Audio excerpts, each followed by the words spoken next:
Bonjour à tous. Aujourd'hui, nous sommes le lundi 16 février 2026 et notre cher ami Volker Graber est avec nous. Bienvenue à nouveau, Paul. Merci, Nima. Merci d'appuyer sur le bouton j'aime. Nous espérons ainsi toucher davantage de personnes. Et Paul, laisse-moi commencer. Avant ce direct, je t'ai dit que je crois vraiment que tu fais partie des rares experts qui comprennent l'état d'esprit à Washington. Tu peux nous aider. Tu peux d'une certaine manière expliquer ce qui se passe à Washington et quel est l'objectif final en Asie occidentale, que tu désignais comme le Moyen-Orient, en tenant compte du cas de l'Iran et de la confrontation entre les États-Unis et l'Iran. Nous savons que Benjamin Netanyahou, si je puis le dire ainsi, s'il a un seul grand objectif dans sa vie, dans sa position pour Israël et pour l'avenir d'Israël, pour le programme qu'il poursuit, ce serait une guerre totale entre l'Iran et les États-Unis. Est-il en train d'y parvenir en imposant ce genre de conditions absurdes?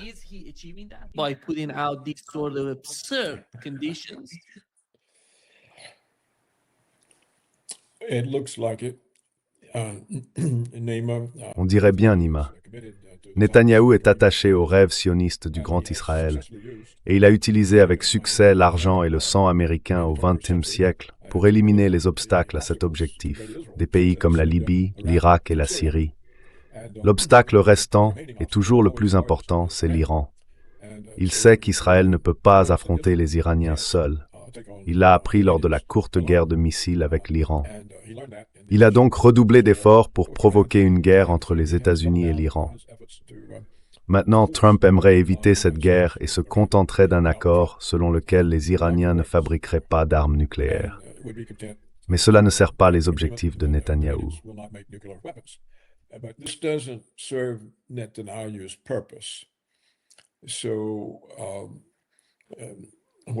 Ce que Netanyahou a fait, c'est intervenir dans les négociations sur les armes nucléaires et imposer une condition supplémentaire, que l'Iran renonce à ses missiles et ne puisse plus en être équipé. C'est censé être pour la protection d'Israël. Et bien sûr, cela laisse les Iraniens sans défense face à une attaque israélienne. Cela a donc placé Trump dans une position qu'il ne souhaite pas. Nous avons appris que la manière dont Trump négocie consiste à proférer des menaces, puis en échange d'un accord, à retirer ces menaces. C'est ce qui fonctionnait dans ses discussions avec l'Iran.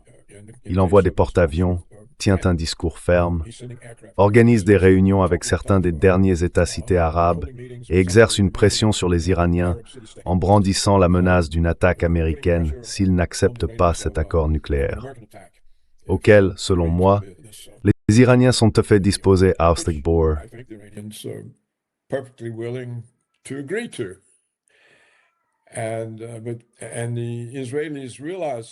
Et les Israéliens s'en sont rendus compte. Alors, ils sont intervenus dans cette discussion et ont imposé une autre condition à laquelle les Iraniens ne peuvent pas souscrire.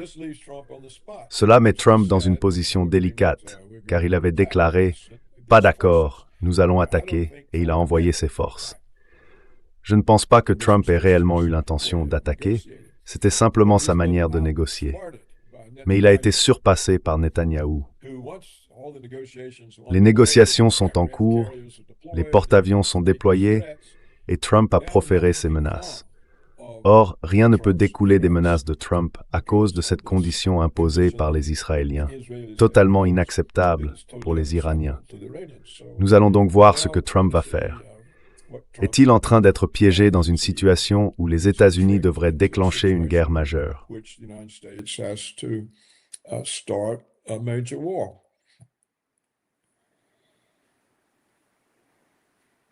Et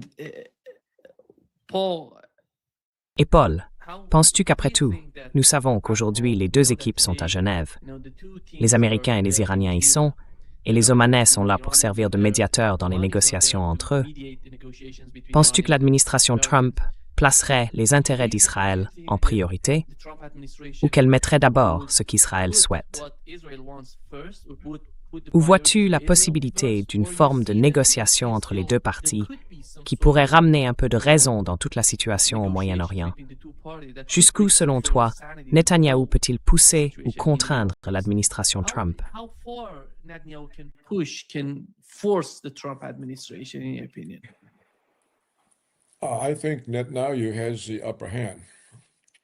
Je pense que Netanyahou a l'avantage. Les Israéliens exercent une grande influence sur l'opinion publique aux États-Unis, au Congrès, et ils ont aussi l'intention d'avoir une guerre ou d'impliquer les États-Unis dans une guerre avec l'Iran. Cela séduit également certains éléments du complexe militaro-sécuritaire américain. Tous les fabricants d'armes en profitent. Ils vendent plus d'armes, ils gagnent plus d'argent. Cela plaît aussi aux agences de sécurité, car cela renforce leur visibilité, elles deviennent plus sollicitées et leur pouvoir augmente. Donc entre l'influence israélienne générale, aux États-Unis, au Congrès, et le fait que l'administration Trump soit essentiellement composée de sionistes, vous savez, tous ses principaux secrétaires nommés sont des sionistes.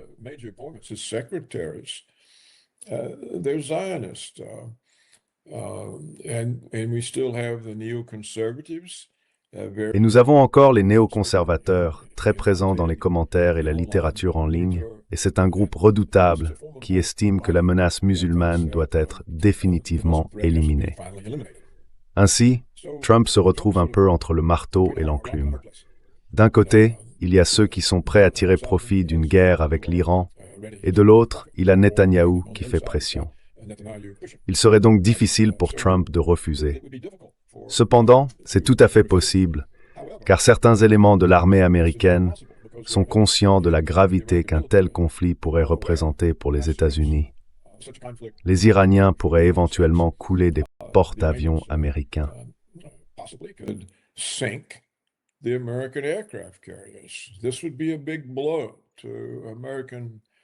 Ce serait un coup dur pour le prestige américain.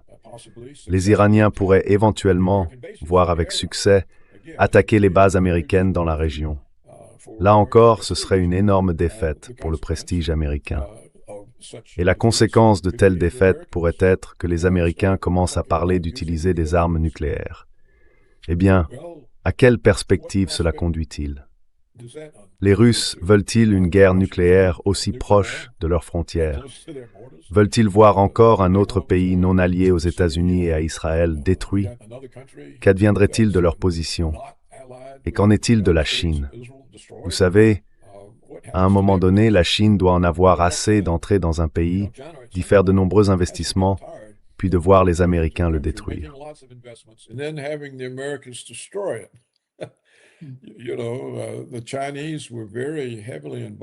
Vous savez, les Chinois étaient très impliqués dans le secteur pétrolier en Libye. Ils ont tout perdu là-bas, et de nouveau au Venezuela. Il semble qu'ils vont y perdre leurs investissements. La troisième fois, ce serait l'Iran. Ainsi, des personnes au sein de l'armée américaine capables de réfléchir tirent la sonnette d'alarme, disant que ce n'est vraiment pas une guerre dont on peut prévoir l'issue. Elle pourrait avoir des conséquences désastreuses. Et pour Israël, cela n'en vaut vraiment pas la peine. Ces risques n'en valent pas la peine. Alors qui l'emportera? Je ne sais pas. Je ne sais pas qui l'emportera. Ceux qui ont du bon sens et voient le danger, ou bien le lobby israélien, Netanyahou et les fabricants d'armes. C'est la grande question qui reste à trancher.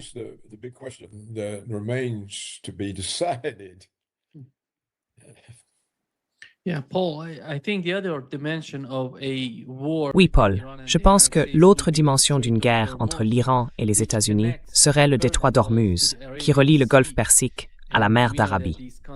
Et nous savons que ces pays, l'Arabie saoudite, l'Irak, les Émirats arabes unis, le Koweït, le Qatar, l'Iran, utilisent tous ce détroit pour acheminer leur pétrole et leur gaz vers d'autres pays. En termes de flux pétroliers, cela représente environ 20% de la consommation mondiale de liquide pétrolier et le GNL environ 25%. Ce sont des chiffres énormes qui influenceraient l'économie mondiale. Si l'on prend en compte, Paul, non seulement le détroit d'Ormuz, mais aussi le Bab el-Mandeb en mer Rouge, cela représente encore 12% du pétrole mondial. C'est considérable. Je ne sais pas, réfléchissent-ils vraiment à l'escalade qui pourrait se produire? Et comment cela va-t-il influencer l'économie mondiale? Et selon toi, qui en souffrira le plus?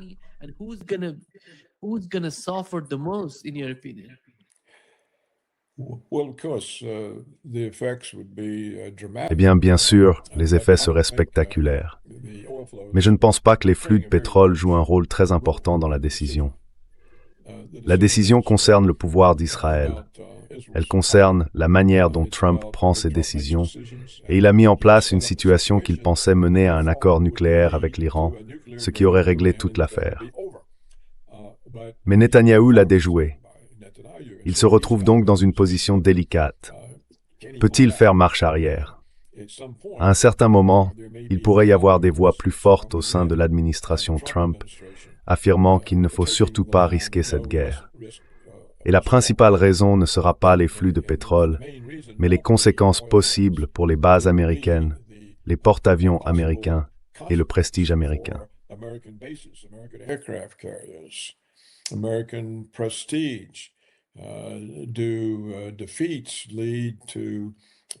Les défaites entraînent-elles une pression pour utiliser des armes nucléaires?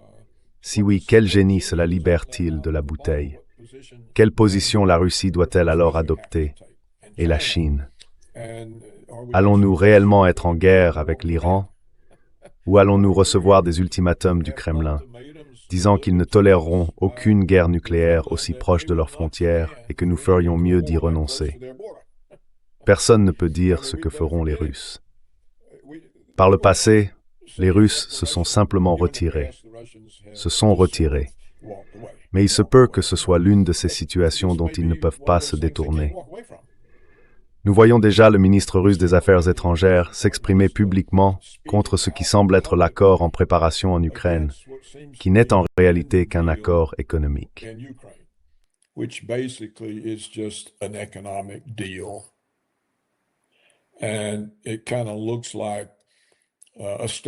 Et ça ressemble un peu à un coup de poignard dans le dos pour l'armée russe. Donc si le ministre des Affaires étrangères s'exprime déjà à ce sujet, et s'il existe une perspective de guerre pouvant devenir incontrôlable, une guerre qui aurait de graves conséquences pour la Russie, alors il pourrait intervenir ou menacer de le faire. Il en va de même pour la Chine. Vous savez, les Chinois ont beaucoup investi, du moins en termes d'espoir, dans la nouvelle route de la soie chinoise. Eh bien, si l'Iran devient un lieu où des armes nucléaires sont utilisées, tout ce scénario est en danger. Donc tout dépend vraiment de la capacité des personnes au sein de l'armée américaine qui ont assez de bon sens et d'indépendance d'esprit pour réfléchir à trouver le courage de s'exprimer. Alors tout cela pourrait être arrêté.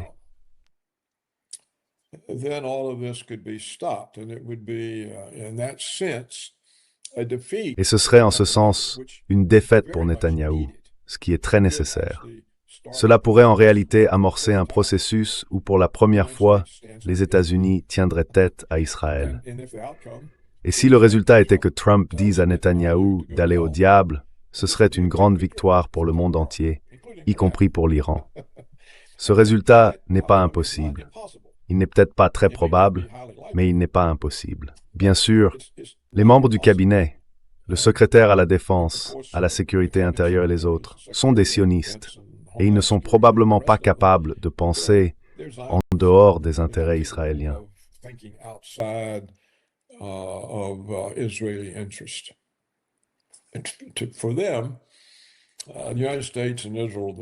Pour eux, les États-Unis et Israël sont la même chose. Mais il y a des officiers américains instruits dans l'armée qui verraient cela très différemment et diraient « Pourquoi risquons-nous notre prestige pour Israël? Et pourquoi risquons-nous ce prestige d'une manière qui pourrait nous amener à tenter de le récupérer en attaquant l'Iran avec des armes nucléaires? Quelles en seraient les conséquences? Ces personnes sont plus intelligentes, plus prudentes, moins enclines à servir Israël à tout prix. Elles pourraient l'emporter. Je ne parierai pas ma vie là-dessus, mais c'est une possibilité.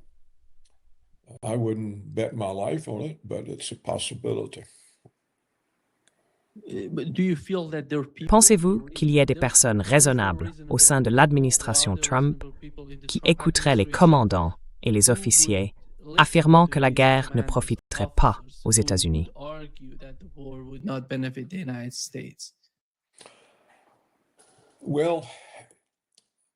Eh bien, cela dépend de la stabilité des secrétaires du cabinet dans leurs fonctions.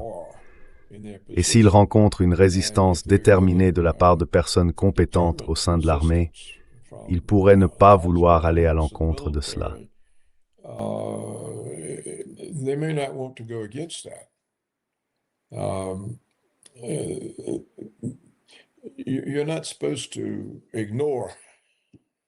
On n'est pas censé ignorer les conseils de ceux qui savent de quoi ils parlent.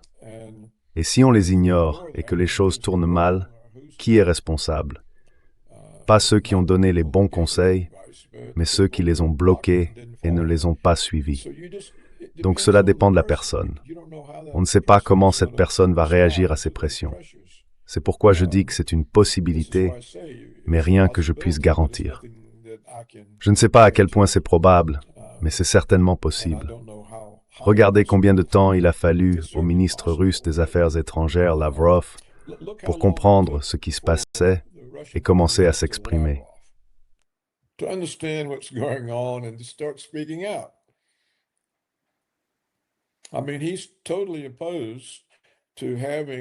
Je veux dire, il est totalement opposé à ce que le sort de la Russie soit scellé par Kirill Dmitriev, un intégrationniste atlantiste qui essaye de préserver ses contacts commerciaux avec l'Occident, et Witkoff et Kushner, qui sont des promoteurs immobiliers. Que font-ils à prendre des décisions concernant le conflit en Ukraine? Cela n'a aucun sens. Et maintenant, Lavrov critique Poutine pour avoir permis cela. Donc la même chose pourrait se produire ici.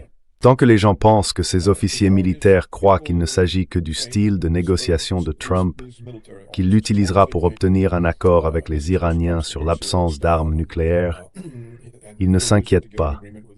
Mais maintenant que Netanyahou s'en est mêlé, cela commence à les inquiéter.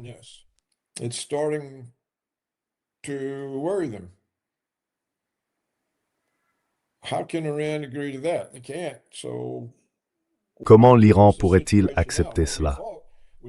Il ne le peut pas. Alors, quelle est la situation maintenant? Ce que nous pensions ne pas être un danger est en train d'en devenir un. Si nous sommes contraints d'attaquer l'Iran et qu'ils sont réellement capables de faire ce qu'ils menacent de faire, nous allons en payer le prix fort. Cela va nuire à notre prestige. Et que se passe-t-il quand le prestige de l'Amérique est atteint? Elle commence à sortir des armes plus puissantes. Et ensuite, que se passe-t-il? Les Russes sont-ils heureux de voir des armes nucléaires exploser là-bas? Je ne peux donc pas le prédire. Je peux seulement vous montrer, voici à mon avis les éléments en jeu, et la question du pétrole, vous savez, depuis le détroit d'Ormuz et le pétrole.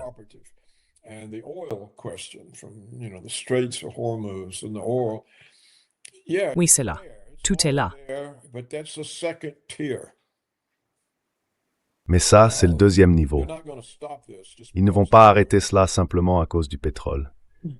Le pétrole peut ajouter de la pression et jouer en faveur de certains chefs militaires qui disent « Attendez une minute. Pourquoi prenons-nous ces risques pour Israël? Pourquoi prenons-nous ces risques pour Israël? Voulons-nous perdre des porte-avions, voire des bases américaines détruites, finir dans une grande guerre pour Israël? Pourquoi? Pourquoi voudrions-nous cela? » Et c'est une question à laquelle on ne peut pas répondre. Une fois qu'elle est posée, on peut commencer à les traiter d'antisémites et tout le reste. Mais si les officiers militaires américains sont antisémites, alors Israël peut gagner cet argument. Eh bien, dans ce cas, nous sommes condamnés. Israël domine.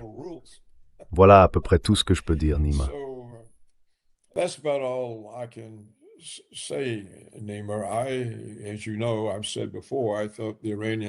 Comme vous le savez, je l'ai déjà dit, je pense que les Iraniens ont laissé cette situation durer trop longtemps, aller trop loin.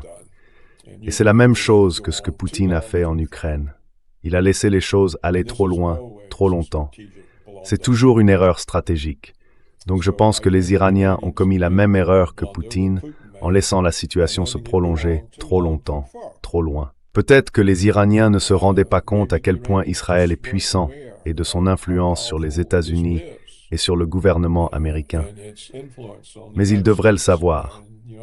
Vous savez, en un peu plus d'un an, à peine quelques jours de plus qu'un an, Netanyahou s'est rendu 6 fois à la Maison-Blanche pour rencontrer Trump, lui donnant ses instructions. Cela aurait dû marquer les esprits. En fait, 7 fois. 7. Donc 7. Cela aurait dû faire impression sur les Iraniens. Et ils auraient dû se demander, avec qui négocions-nous vraiment, Trump ou l'homme de main d'Israël? Encore une fois, tu vois, les Iraniens, comme Poutine, veulent éviter le conflit, et ils ne sont pas réalistes à ce sujet.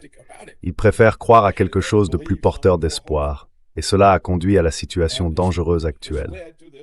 Lorsqu'ils ont percé le dôme de fer et commencé à donner à Israël un avant-goût de sa propre médecine, ils auraient dû continuer.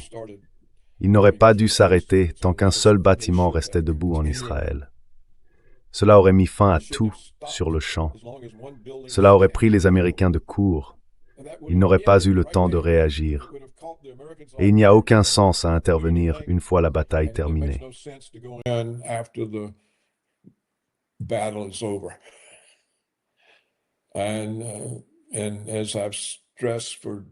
Et comme je le souligne depuis maintenant 4 ans, Poutine, en laissant cette guerre se prolonger encore et encore, nous a conduit à une situation où, au lieu d'un accord de défense mutuelle entre l'Occident et la Russie, un accord économique va être conclu. Et Poutine va brader la guerre afin d'obtenir la levée des sanctions et de récupérer ses 300 milliards de dollars. Eh bien, cela va certainement détériorer la relation du Kremlin avec l'armée russe et les nationalistes russes. La conséquence pourrait être un affaiblissement de Poutine en tant que dirigeant, précisément au moment où la Russie a besoin d'un leader fort et largement soutenu. Ainsi, lorsque les gens ne réfléchissent pas à toutes les conséquences et préfèrent l'espoir à la réalité, de terribles erreurs sont commises.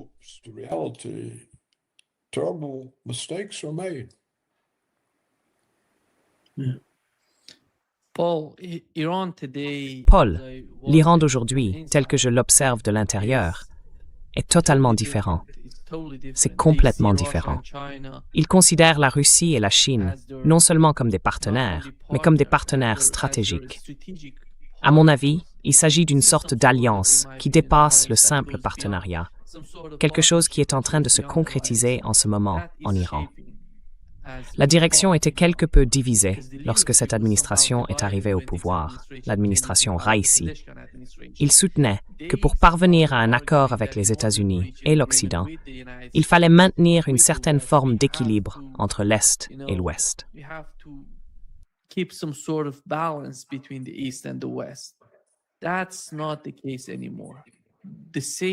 Ce n'est plus le cas aujourd'hui. Les mêmes personnes qui tenaient ce discours après la guerre de 12 jours et après ce type d'escalade au Moyen-Orient contre l'Iran changent leur façon de penser, leur état d'esprit, parce qu'elles ne voient aucun rôle, vous savez, pour l'Union européenne. Il ne s'agit pas seulement des États-Unis. L'Union européenne a disparu des calculs du côté iranien.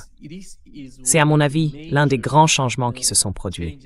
Et d'un autre côté, les États-Unis aujourd'hui, l'administration Trump, comme vous l'avez mentionné, joue entièrement le jeu de l'administration Netanyahou.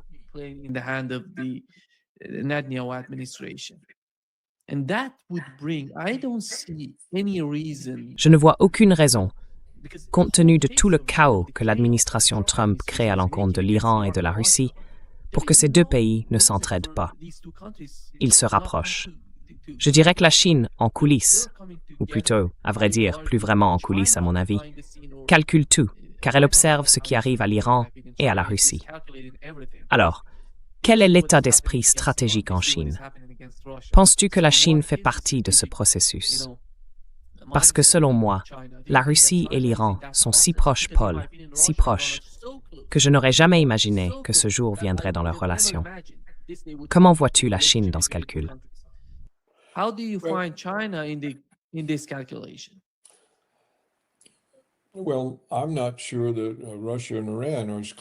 Eh bien, je ne suis pas sûr que la Russie et l'Iran soient aussi proches que vous le pensez. Il se peut très bien que vous ayez raison. Les Iraniens ont retrouvé leurs esprits, Et votre description de ce changement à l'intérieur de l'Iran, de l'attitude envers une relation stratégique avec la Russie et la Chine, est juste. Mais la question est, cette attitude existe-t-elle aussi en Russie et en Chine? Cette attitude est-elle dans la tête de Poutine? Est-elle au Kremlin? Le président chinois pense-t-il de cette manière? Là, je ne peux pas le dire, mais je n'en vois aucune preuve.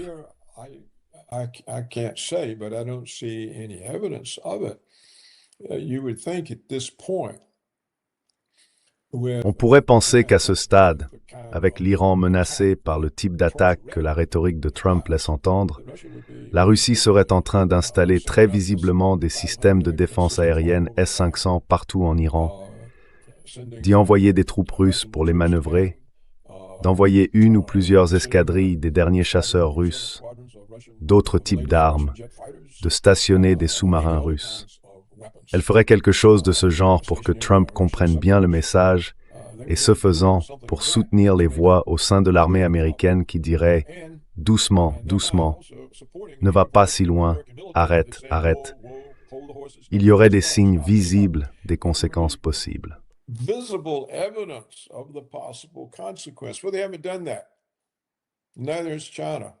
Eh bien, ils ne l'ont pas fait.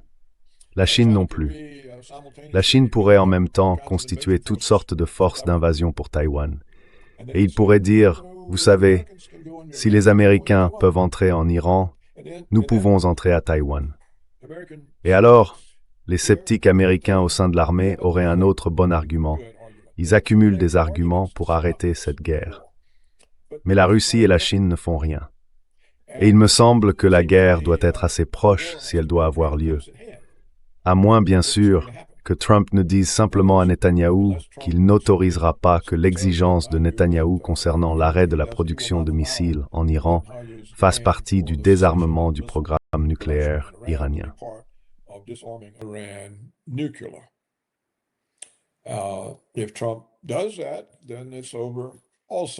Si Trump fait cela, alors ce sera fini aussi. Mais les choses que la Russie et la Chine pourraient faire pour aider Trump à prendre cette décision, à tenir tête à Netanyahou, ne sont pas faites. On ne voit aucun véritable soutien à l'Iran de la part de la Russie ou de la Chine. Quelques mots, mais rien de concret. Et les moyens concrets seraient le facteur déterminant. Donc, comme tu le sais, j'ai soutenu, je ne sais plus depuis combien de temps, plusieurs années, qu'un traité de défense mutuelle entre la Russie, la Chine et l'Iran aurait mis fin à tout cela depuis longtemps.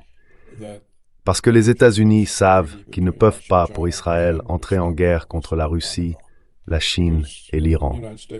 Et ils savent aussi qu'ils ne peuvent pas gagner une telle guerre.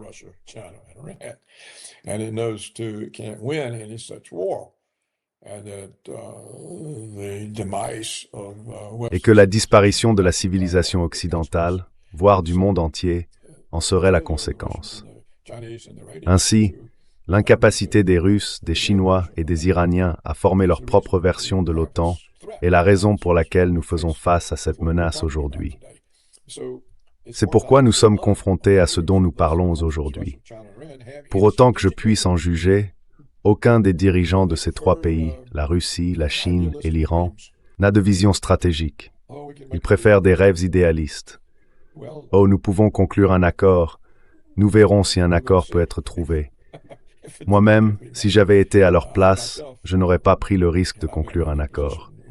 J'aurais dit, très bien, nous allons arrêter cela immédiatement. C'est la fin de l'histoire.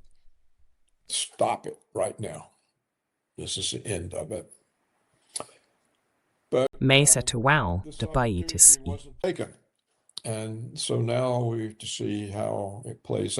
Et donc, maintenant nous devons voir comment tout cela va se dérouler. J'ai fait de mon mieux pour vous montrer comment la situation évolue et comment elle pourrait évoluer. Je ne peux pas dire que je sois particulièrement optimiste, car Trump s'est mis dans une position très risquée et Netanyahou est en train de la lui couper. Il lui sera difficile de revenir en arrière, même si certains éléments de l'armée américaine exigent qu'il le fasse. Et bien sûr, beaucoup ne le feront pas. Mais certains comprennent la gravité de la situation et à quel point elle peut facilement devenir incontrôlable.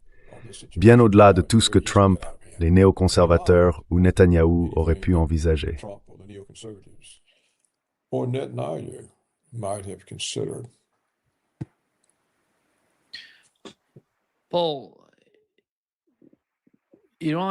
Paul, l'Iran n'est pas l'Irak ni l'Afghanistan.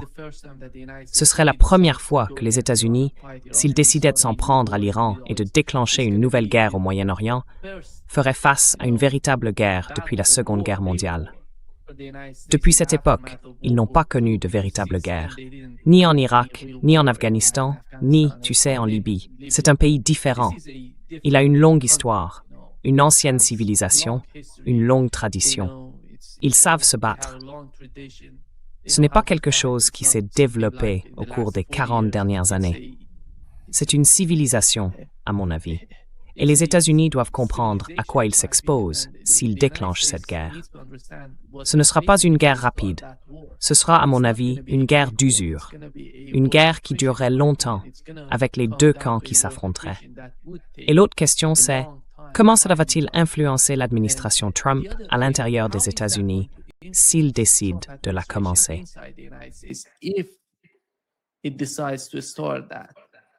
Eh bien, Nima, je ne pense pas que les États-Unis considèrent cela comme une guerre longue, et certainement pas comme une guerre terrestre.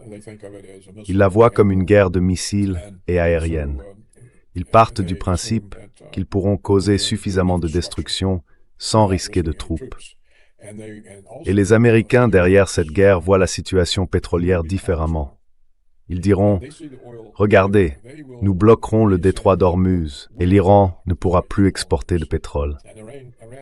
Ils n'auront plus de revenus pour financer la guerre et ils ne pourront plus approvisionner leurs alliés chinois. Les Chinois n'auront pas le pétrole nécessaire pour les aider. » And the Chinese won't have the oil to help them, and they'll make all the arguments about why we should. Et ils avanceront tous les arguments expliquant pourquoi nous devrions restreindre la sortie de pétrole du golfe Persique et du détroit d'Ormuz afin d'affaiblir davantage l'Iran. S'ils envisageaient la guerre en termes d'envoi de troupes terrestres américaines, oui, ce serait autre chose, mais ils ne la voient pas ainsi. C'est une guerre à distance. Ils utiliseront des drones et des missiles et, à terme, la menace des armes nucléaires. Ils pensent probablement toujours pouvoir soumettre l'Iran grâce à cette menace. Nous allons vous bombarder. Rendez-vous ou soyez bombardés. Ainsi, les Américains estiment détenir les cartes, car l'Iran ne peut frapper personne avec l'arme nucléaire, tandis que Washington le peut, et Israël aussi. Washington can, and Israel can.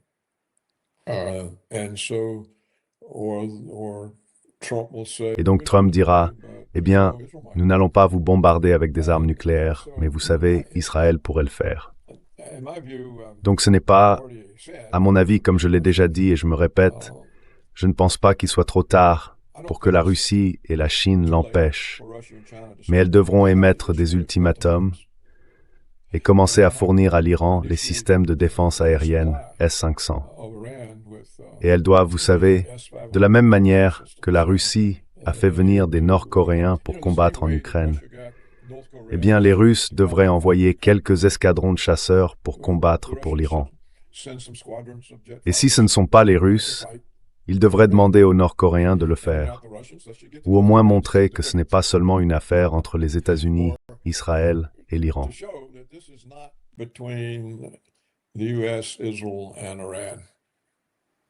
Qu'ils sont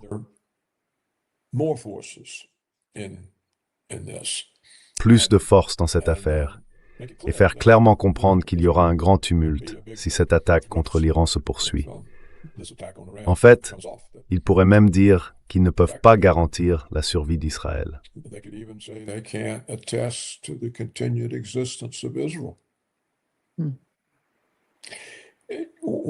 Une fois que tu dis quelque chose comme ça, la réalité s'impose.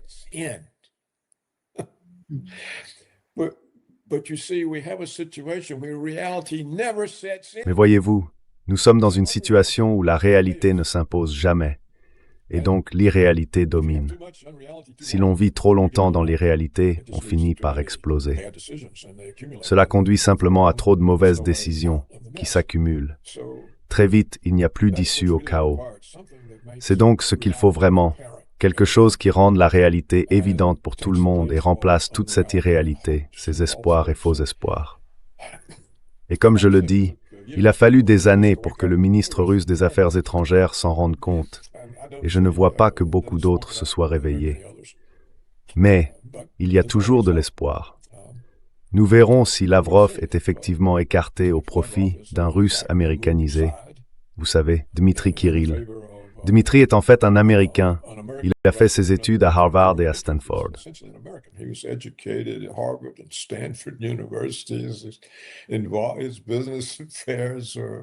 Ses affaires sont liées à l'Occident. Je veux dire, en quel sens est-il même russe? Et c'est lui qui est responsable de tout ça. Cela n'a aucun sens. Pourquoi la Russie mettrait-elle quelqu'un d'autre qu'un nationaliste endurci à la tête de la protection de ses intérêts? Pourquoi confier votre politique étrangère à quelqu'un à moitié américain?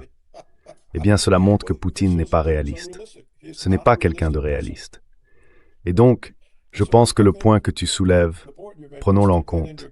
S'il était réaliste, l'Iran ne serait pas dans la situation où il se trouve actuellement. Il aurait déjà pris les mesures nécessaires pour l'empêcher. Et il en va de même pour les Chinois.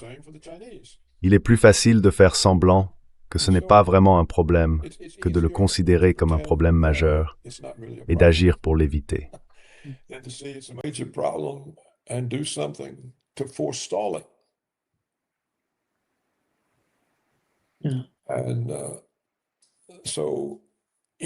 Et donc, dans tout ce scénario, voici ce que je trouve manquant. Trump essayait de l'empêcher, j'en suis convaincu. Je suis convaincu que Donald Trump cherchait à éviter toute attaque en obtenant un accord avec l'Iran, ce qu'ils étaient prêts à faire, j'en suis sûr, pour ne pas fabriquer d'armes nucléaires et accepter des inspecteurs. Vous savez, nous avions déjà cet accord, n'est-ce pas? Et pour une raison quelconque, il a été détruit, non pas par les Iraniens, mais, je pense, à cause de la propagande incessante d'Israël qui a poussé les Américains à détruire l'accord. Donc, tout ce que nous faisons maintenant, c'est essayer de rétablir l'accord que nous avions déjà. Et je pense que c'est ce que Trump voulait faire, et que ces menaces n'étaient qu'un moyen d'y parvenir, comme ces menaces de tarifs douaniers. Personne n'a jamais souffert de ces tarifs, et il s'est fait avoir. Et s'il s'en rend compte et s'en met en colère, il pourrait bien vous envoyer, maintenant, au diable. Ce serait une très bonne chose. Mais nous n'en savons rien. Nous ne savons pas ce qui va se passer. Et je ne pense pas que nous puissions spéculer davantage que nous ne l'avons fait ce matin.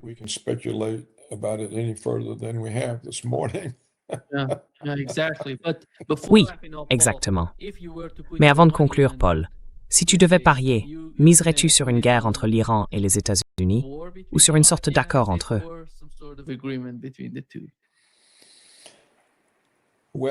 Eh bien, ce que vous me demandez vraiment, c'est si je parie sur le fait que Trump tiendra tête à Israël ou non. Parce que Stilas,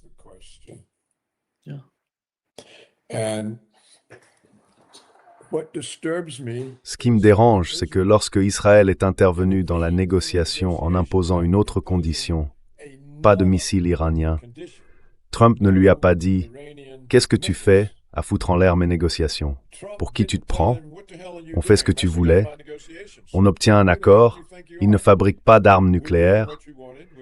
Et maintenant qu'on est presque parvenu à cet accord, tu sors quelque chose qu'ils ne peuvent pas accepter. » Il n'a pas fait ça. Il n'a pas attrapé Netanyahou par le col pour le secouer en lui disant « Dégage de mes affaires ». Cela me montre donc que les chances qu'il tienne tête à Netanyahou ne sont pas très élevées.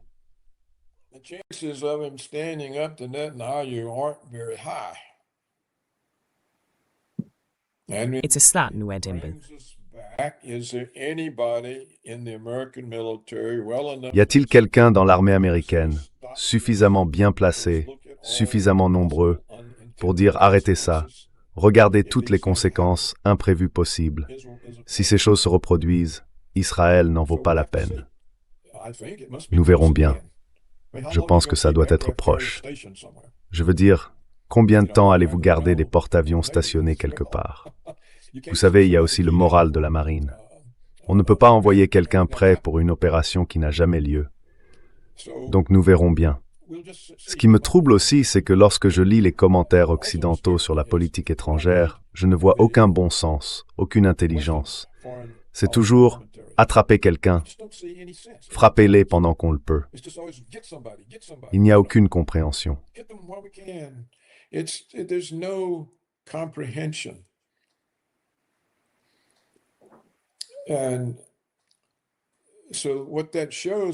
donc, ce que cela montre, c'est que si ces personnes dans l'armée dont je parle sont réellement là, elles ne se sentent pas très à l'aise pour exprimer leur désaccord. Et cela signifie qu'elles ne l'exprimeront que lorsqu'elles verront que l'alternative risque d'être une catastrophe. Elles réagiront donc tard dans le processus.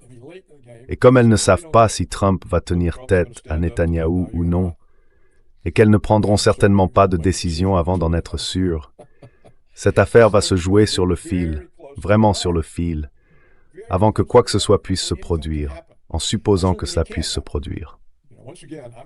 Encore une fois, je ne parle ici que de possibilités. Je ne fais pas de prédictions. J'ai essayé de décrire avec précision toutes les contraintes et toutes les raisons pour lesquelles il est probable que cela se passe mal. Et je n'en suis pas heureux.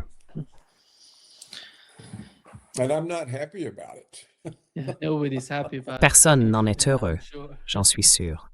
Merci beaucoup, Paul, d'avoir été avec nous aujourd'hui. Un grand plaisir, comme toujours.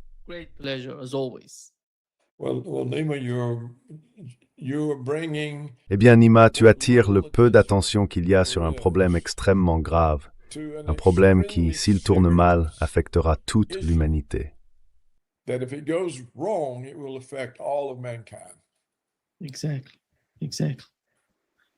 Exactement. Merci beaucoup, Paul. À bientôt. J'envoie le lien tout de suite. Tout de suite. Merci.